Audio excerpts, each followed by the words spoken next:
चलिए एक बार नजर डालते हैं हाइलाइट्स के ऊपर। बट एक बात तो तय है कि CS Esports जिस प्रकार की कंसिस्टेंसी ये टीम दिखा रही है, ऑलरेडी ओवरऑल स्टैंडिंग्स में दूसरे पायदान पे ये टीम देखने को मिल रही थी। और इस मुकाबले के बाद क्या पता कि वो ग्लैडिएटर्स को पीछे छोड़ते हुए नजर आ जाएं, क्योंकि ट्रिपल मेकर्स के साथ वो फाइट हुई थी। बट आरू का ये 1v4 क्लच क्या ही बढ़िया खेला उन्होंने। DBS का बेहतरीन इस्तेमाल, और एक बार फिर से उन्होंने बताया है कि डबल बैरल शॉटगन के आगे आप ना आए तो बेहतर। बट अब यहाँ से न्यूमन गेमिंग के लिए चिंताएं बहुत ज्यादा बढ़ती हुई। दिन का पहला गेम और उसी में प्रदर्शन आपके हित में ना जाए और एक खिलाड़ी आप चारों पर भारी हो जाए तो कहीं ना कहीं मनोस्थिति थोड़ी ज्यादा विकट हो सकती है, और वही चीज हुई। ऑटोबॉट्स एक ऐसी टीम जो बहुत समय तक जोन से जूझ रही थी, लेकिन खुद को काफी अच्छी जगह पर स्टिल लेकर के आ गए। वो भी एक काफी ज्यादा सही चीज है, लेकिन इन सब के बावजूद जैसे कि आपने बोला कि यहाँ CS मुझे लगता है कि वो पार कर जाएंगे अपने प्रतिद्वंदी ग्लैडिएटर्स को पहले पायदान के लिए। टीम सोल ने भी काफी कोशिश करी। टाइटन के खिलाड़ी अपने घर में वो भी शॉटगन्स का इस्तेमाल काफी अच्छे तरीके से कर रहे थे, लेकिन उन्हीं के ऊपर टीम सोल के गॉब्लिन हावी हुए, आखिरी फिनिश निकाला। लेकिन जोन में जाना एक बहुत बड़ी चुनौती थी जिससे वो पार नहीं पाए। देखिए टू बी ऑनेस्ट मुझे लगता है कि टीम सोल का एक साधारण प्रदर्शन ये देखने को मिला, क्योंकि ओवरऑल स्टैंडिंग्स में जहां पे वो मौजूद हैं, जितने अंक उनको चाहिए और जितने उन्होंने निकाले, उसमें एक बहुत बड़ा डिफरेंस।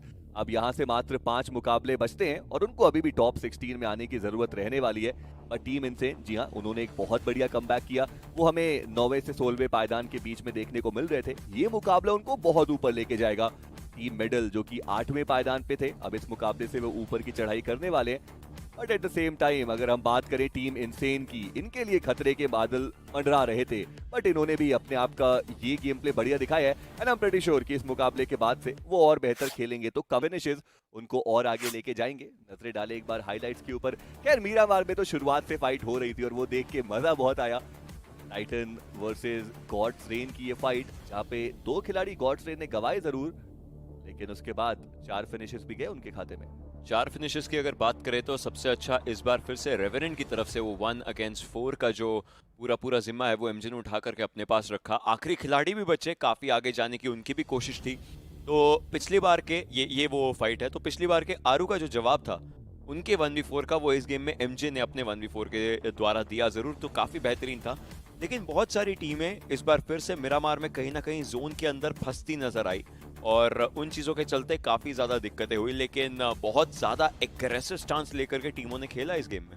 या खासकर टीम इनसेन, वो चीज जो उनके फेवर में जा रही थी उसके विपरीत जाने की कोशिश की, और टॉप 12 में भी वो आते हुए नजर नहीं आए। ऐसे में प्लेसमेंट का एक भी अंक मिलेगा नहीं, और बताना चाहेंगे कि टीम इनसेन वो भी अभी कहीं ना कहीं 16 के आसपास की लाइन में ही देखने को मिल रही है, तो उतना आसान होगा नहीं उनका आगे बढ़ना। But team Newman gaming 3 teams के बीच में वो फंसते हुए नजर आए। एनिग्मा गेमिंग भी यहाँ पे मौजूद थी, गॉड ट्रेन भी मौजूद थी, और हर तरफ से उनके ऊपर शॉट्स लिए गए, और उनका भी एक अर्ली एलिमिनेशन। स्क्रीम ने भी कोशिश अच्छी करी यहाँ पे कि वो क्लच निकाल के जा पाए। उन्होंने काफ़ी ज़्यादा डैमेज दिया, जो नॉक प्लेयर रिवाइव हुए थे उनको फिर से नॉक किया, दूसरे प्लेयर क्रैकन को भी काफ़ी डैमेज दिया। बट ये जो फाइट थी ये सबसे बढ़िया थी, बिकॉज गॉडबॉट यहाँ पे आए और गॉडबॉट चमके।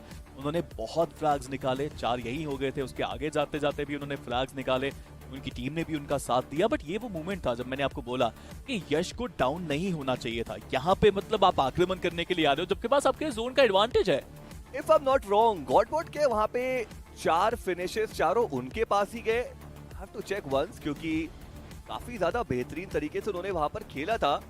एंड जी हाँ, वो चारों फिनिशेस, जी हाँ, वो जो थे वो हमें गॉडबॉट के पास ही जाते हुए नजर आए, और उनकी जो फिनिश की संख्या थी वो टोटल 8 होती हुई नजर आई है। क्या मजेदार। हाइलाइट्स की तरफ नजर डालते हैं और देखते हैं कि क्या क्या हुआ इस मुकाबले में।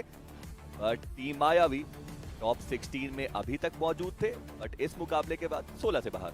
जी हाँ, 16 से बाहर वो होते नजर आएंगे। बट जैसा मैंने बोला था कि अगर आप 4 मैचेस में 80 का टारगेट भी रखते हैं तब भी आप पहुंच सकते हैं, और लग रहा है कि वैसी ही शुरुआत यहाँ पे ब्लड रोज ने इस मैच में करके दिखाई है। अब बस एक ही चीज है जिसका ध्यान उनको रखना है, और वो है कि बैक टू बैक गेम्स में ऐसा प्रदर्शन करके जाएं। जो अच्छी चीजें करी इस मैच में वो सीखिए, जो खराब चीजें करी उनको इम्प्रूव कीजिए एंड आगे बढ़ जाइए। कहीं ना कहीं जिस प्रकार से ये टीम खेलती नजर आई बाकी टीमों की के भी आसपास अगर हम बात करें, ये ऑस्टिन का स्प्रे बहुत बेहतरीन था, लेकिन इकलौता खिलाड़ी ज्यादा कुछ कर नहीं पाया। ये टीम एक्सपार्क का मोमेंटम बहुत बेहतरीन था, लेकिन आगे जब जोन उनके विपरीत जाता रहा तो चीजें डगमगाहट में आई। ओआर एक बहुत प्राइम एग्जांपल बना, जोन आपके विपरीत होकर के भी आप किस प्रकार से फाइट ले सकते हैं, और कहीं ना कहीं ओआर ने वो उदाहरण सेट करके रख दिया। जी हाँ, देखिए जब परिस्थितियां आपके विपरीत हों और वहां पे आप कितना बेहतर खेल पाते हैं वही आपको एक बेहतर खिलाड़ी बनाता है। और उसमें नाम आएगा ड्यूक का। सर्कल के बाहर थे, अपनी टीम को टॉप 3 में लेके आए, हील बैटल की भी एक कोशिश की, ओआर के ऊपर एक नॉक भी निकाला, but towards the end blood rose जिस प्रकार से उन्होंने चिकन डिनर, ये जो बेहतरीन सेंटर ओरिएंटेड गेम पे था वो हमें टीम न्यूमन गेमिंग का देखने को मिला। बट शुरुआत वीकेंडी की इस बार थोड़ी सी पहले फाइट्स के साथ हुई थी जहां पे स्पार्की ओपी मुक्केबाजी करते हुए नजर आए हैं। स्टार्टिंग में उन्होंने 2 खिलाड़ियों को खत्म किया, उसके बाद नेस्ट को बच करके रहना था। ये ग्रेनेड लियो का साथ के साथ ग्लिचेक्स की कहीं ना कहीं कंधों पे जो भार है वो डालता नजर आया, जिस प्रकार से लियो का यहाँ पर प्रदर्शन रहा। और ये जंप शॉट्स WSB को खत्म करने में इनसेन के काफी ज्यादा बेहतरीन थे। हालांकि उसके बाद जो सेंट्रल एरिया के शिफ्ट्स थे, जो सीधा कासल के साइड लाइंस में गया, उसमें ब्लाइंड के मान्य की तारीफ करनी पड़ेगी। जी बिल्कुल, अकेले वहां गए और अकेले जिम्मा उठाना शुरू किया उन्होंने। बहुत ही बेहतरीन प्रदर्शन उनका। बट लखनऊ जायंट्स सिमट के रह गए। टीम मायावी वो भी सिमट के रह गए। एक अर्ली एलिमिनेशन टीम मायावी का हमें देखने को मिला जरूर। सेन की बात करें तो नंबर्स निकाले हैं, फिनिशेस कम से कम उनके पास जाते हुए नजर आएंगे। और यहाँ पे आदि वो 6 सोलो फिनिशेस जो उन्होंने वहां पे निकाले थे, काफी ज्यादा बेहतरीन वो चीज देखने को मिली। टीम ब्लाइंड वो अग्रेशन जिसके लिए जाने जाते हैं, और इनका तो एक खिलाड़ी भी खैर हम देखते हैं 2-3 पे तो भारी पड़ी जाता है। बिल्कुल, देखिए मान्या का जो रोटेशन था वो थोड़ा सा अलग था इस बार। अपनी टीम से अलग चले गए और वहां से उन्होंने फ्लैग निकाले, फिर रीयूनाइट हुए। हालांकि चिकन नहीं निकाल पाए, बट उन्होंने काफी ज्यादा अच्छा एफर्ट दिखाया। एफर्ट की बात करें तो टीम एक्स पार्क उन्होंने बहुत अच्छा खेला। एक्स ने कोशिश करी कि अपने प्लेयर को बचाएं, टॉप 3 में जगह बनाई। वहां पे एलिमिनेट होते तो टॉप 4 आते, बट अब टॉप 3 आए हैं। दैट फील समथिंग कि इंडिविजुअल लेवल पे अगर हल्का हल्का एफर्ट भी आप लगाएंगे, थोड़े पॉइंट्स आप एक्स्ट्रा जमा कर सकते हैं। देखिए आपने कहा डूबने वाले को तिनके का सहारा ही बहुत, बट न्यूमन के पास मात्र 2 फिनिशेस हैं और यहाँ से वो 10 प्लेसमेंट अंक लेके जाएंगे, तो कुल मिला के मात्र 12 अंक मिलेंगे। और हमने देखा कि ओवरऑल स्टैंडिंग्स में अगर उनको अपनी थोड़ी बहुत भी जगह बनानी है तो कम से कम एक 30 बॉम्बर उनके हाईलाइट्स की तरफ। और वहां पर हम देखेंगे कि आखिर इस मुकाबले में घटित हुआ क्या। पहले अंकी आप डिसाइड कीजिए। आप पहले कहते हैं डे ऑफ कमबैक है, अब कोई कमबैक करेगा तो अंदर जो टीम्स है 16 में वो बाहर तो जाएंगी। आप अब दोनों चीजें ऐसे मांगोगे तो वो नहीं हो सकता। बट अभी के लिए ये match Big Brother Esports Rishi 1v3 किया एक्स पार्क को। It was a great effort. और जो यूटिलिटी की बात हम बार बार करते हैं, उसका इस्तेमाल कितनी शानदार तरीके से किया इन्होंने। जी हाँ, काफी ज्यादा बेहतरीन तरीके से। बट गॉब्लिन का भी एक काफी बढ़िया एफर्ट यहाँ पे देखने को मिला था। नॉक्स निकाले थे, हालांकि फिनिशेस वहां पे टीम नेस्ट के खिलाड़ी लेकर के गए, बट उसके बाद अक्षत को रिवाइव किया और जोन वो भी कहीं ना कहीं एक बहुत ही ज्यादा इंपॉर्टेंट फैक्टर बन गया था। सर्कल में जाना मुश्किल था, टीम मायावी की भी मुश्किलें उन्होंने बढ़ाई पीछे से, बट फिनिश वो तो खैर उनके पास गया नहीं। बट टीम मेडल उनका ध्यान कहीं ना कहीं और था और उनको लगा कि उन्होंने उस पर्टिकुलर एरिया को खाली कर दिया है। ट्रबल मेकर्स का उनको कुछ खास अंदाजा था नहीं वहां पे जाने की कोशिश, और बीच में ही अपने प्लेयर्स को गवाते हुए नजर आए वो। A3 लगभग खत्म हो चुका है। जो डे ऑफ कमबैक्स है उसमें अब एक गेम बचता है। वहां किसी का कमबैक हुआ तो ठीक, अन्यथा चीजें खराब होंगी। लेकिन कल जो डे 4 है वो फिर डे ऑफ डूम बन जाता है। कुछ टीमों के लिए वहीं पे अंतिम छोर आ जाएगा और बाकी टीमों के लिए वहीं से चीजों की शुरुआत होगी। लेकिन ग्लैडिएटर्स एक ऐसी टीम रह चुकी है जो अब देखिए किसी भी चीज से निडर, बिल्कुल आगे आकर के अग्रसर रहते हैं किसी भी फाइट में।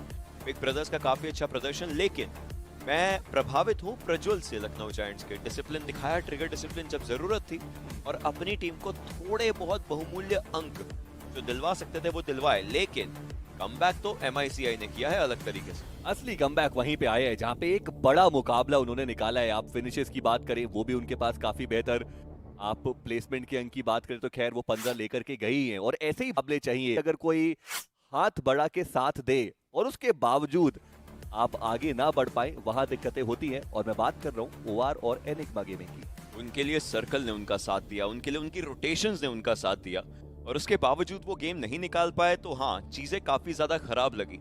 ऐसा लगा कि वो जिन फाइट्स के अंदर गए कहीं ना कहीं खत्म होने के लिए ही गए, जो कि उनका प्ले स्टाइल है नहीं, जो कि उनका तरीका है नहीं। हालांकि बहुत सारी टीम्स ऐसी भी थी, जैसे कि आपने टीम सोल को देखा, एक फाइट अच्छी रही, उसके बाद चीजें दिक्कतों के अंदर आई। ऑटोबॉट्स को लगा कि वो इस फाइट में और आगे जा सकते हैं। अब ये रीड की बात है। देखिए, आपने रीड किया कि आपने सामने 2 खिलाड़ियों को डाउन किया है, वो 2 एक टीम के थे, मैं मानता हूं, लेकिन आप फिर जिस टीम के पास गए वो एक और ही टीम थी। जी हाँ, और साथ ही साथ वो टीम्स जो ऊपर हैं ओवरऑल स्टैंडिंग्स में, उनका वो फियरलेस गेम प्ले। बट क्या अब ये कहा जा सकता है कि टीम सोल BGIS का सफर उनका खत्म हो चुका है, क्योंकि मात्र 3 मुकाबले उनके बचे हैं। कल का दिन काफी ज्यादा क्रूशियल रह सकता है। हमने देखा जिस प्रकार से वहां पे एक एक करके जो प्लेयर्स है वो डाउन होते हुए नजर आए। टीम रेवेनेंट, यार इनका तो अलग ही किस्म का गेम प्ले देखने को मिला। ना हम देख रहे थे मात्र 2 फिनिशेस उनके पास मौजूद थे, और फिर इवेंचुअली 17 के आसपास वो जो टोटल फिनिशेस है वो लेके गए। डेस्टिनी एक कोशिश की थी, एक नॉक यहाँ पर निकाला, लेकिन उसके बाद रेवेनेंट का प्रहार ग्लैडिएटर्स को भी बाहर किया और एक एक करके सारी ही टीम्स को बाहर का रास्ता दिखाया। जी हाँ, रेवेनेंट 2.0 जैसा कि हमने इस टूर्नामेंट की शुरुआत में जिक्र किया था, वो वही है। वो बहुत अग्रेसिव हो चुके हैं, वो बहुत शानदार खेल रहे हैं, और MJ के आने के बाद इस टीम में अग्रेशन का एक खुमार आ गया है, एंड मुझे देख के ये काफी अच्छा लगा। बट वहीं बाकी टीम्स कोशिश बहुत थी। ग्रोइंग स्ट्रॉन्ग ने भी काफी अच्छा एफर्ट यहाँ पे दिखाया, उन्होंने फ्रैग्स भी निकाले, उन्होंने वैल्यू भी निकाली, टॉप 5 में अपनी टीम को भी लेके गए। बहुत रेन मीनवाइल इनके लिए फाइनली एक ऐसा गेम आया जहाँ पे ये टॉप 5 में पहुंच पाए। बट फिनिशेस नहीं थे उनके पास, और ये एक चीज होगी जो डिसाइडिंग फैक्टर बन सकती है। But at the same time वो जो ग्रोइंग स्ट्रॉन्ग के साथ 2v4 की फाइट ली, जहाँ पे थ्रोबल्स का बढ़िया इस्तेमाल, नॉक्स निकाले, फिनिशेस निकाले, वो कॉन्फिडेंस देख के काफी मजा आया। टुवर्ड्स द एंड 14 फिनिशेस के साथ रेवेनेंट ई-स्पोर्ट्स मौजूद थी और 3 उनके सामने, और वो ऑफ गार्ड एंगल जो वहां पे क्रिएट करा गया था MJ के द्वारा, वहां से उन्होंने काफी ज्यादा मुश्किलें बढ़ाई, और उसके बाद स्फीयर्स वो जंप करते हुए DBS का उन्होंने प्रहार दिखाया। अब चलते हैं अगली जगह पर, जहां पर 16 मेडल ई स्पोर्ट्स भी यहाँ देखने को मिलती है। टीम एक्सपाक है जरूर, लेकिन हाँ, टॉप 8 में 50% जो मोर्चा है वो अगर अनुभवी नामों ने संभाला, तो बाकी 50% मोर्चा उन टीमों ने रखा जिन्होंने पहली बार ये मशाल अपने हाथों में पकड़ी थी। लेकिन अब चलते हैं अगली जगह पर, जहां पर 16 की कहीं ना कहीं वार्तालाप रहेगी। ब्रेव 60 अंकों के साथ, ये 60 क्या कल 80 होंगे? के बाद आता है 59, 58, 57, ये तो एक एक पॉइंट का डिफरेंस है। फिर जी। 54, 53, 49, 49, 47, ये तो डिफरेंस ही नहीं है यहाँ पे कोई। जैसी कॉन्वर्सेशन आप दोनों ने करी उसी को अगर आगे बढ़ाया जाए तो सोचने वाली बात यह है, कल हर टीम के 3 मैचेस हैं, जी। लेकिन ओवरऑल तो 6 मैचेस हैं। तो ऐसा समय आएगा जब आपने अपना सबसे अच्छा गेम खेल दिया, बट बाकी टीमें तो ऊपर उठने के लिए आपके अगेंस्ट बाकी ग्रुप्स के अंदर लड़ने ही वाले हैं।